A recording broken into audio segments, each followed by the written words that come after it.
It's time for me to make my AFC North playoff predictions now. In last place, I have the Cleveland Browns.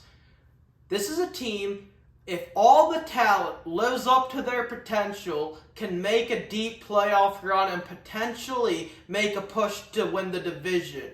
But the biggest concern I have with this team is Deshaun Watson.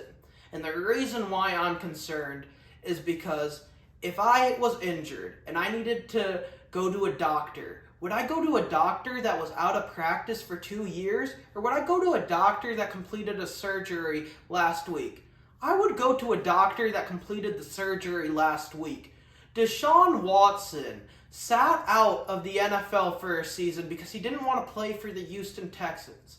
And then he was accused of sexual assault by 26 women and ended up getting suspended 11 games. He came back last year, went 3-3, was really rusty, and didn't play well.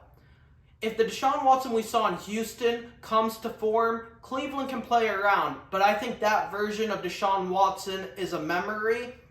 Not to mention the fact that the Cleveland Browns have never won a division title. Their issues are systemic. This is a dysfunctional franchise. I can't fully trust anything that the Cleveland Browns do. You can talk about the talent that they have, but it's the Cleveland Browns, people, and I just can't trust it. In third place, I got the Pittsburgh Steelers. Now, the Steelers have the least talented team in this division, and they may have the least talented quarterback, but they do have Mike Tomlin. Mike Tomlin has never had a losing season in his tenure with the Pittsburgh Steelers.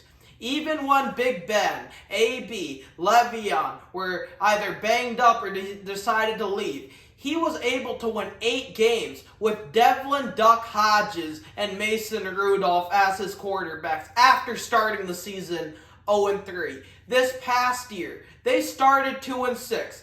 They were without TJ Watt, ended up finishing the season 9-8.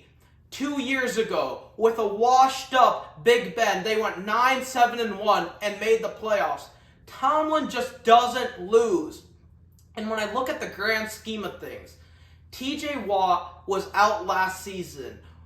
Was out for half the season last year. In the games without him, they went 1-6. With him in the lineup, they went 8-2. If Kenny Pickett can take a step in his development, George Pickens emerges as a number one receiver, and they play smash mouth defense and run the football effectively, the Pittsburgh Steelers are going to get a playoff spot.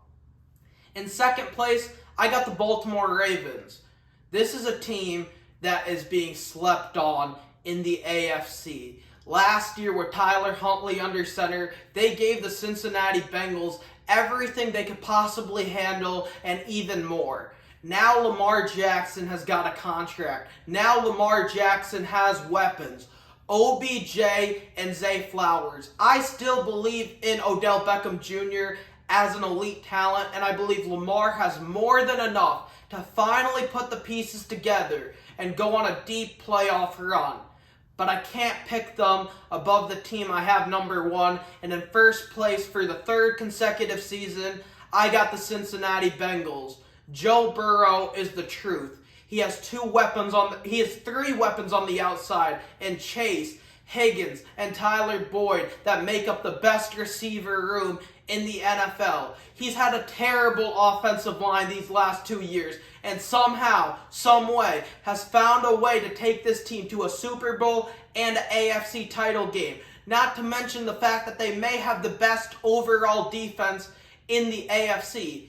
This is a team that has been knocking on the doorstep and now added Orlando Brown to bolster this offensive line. They've been in the Super Bowl conversation with one of the worst units in the league. If this team could just be a league average unit or a slightly below average unit, they could be a Super Bowl team. And that's why I have the Cincinnati Bengals winning the AFC North this year.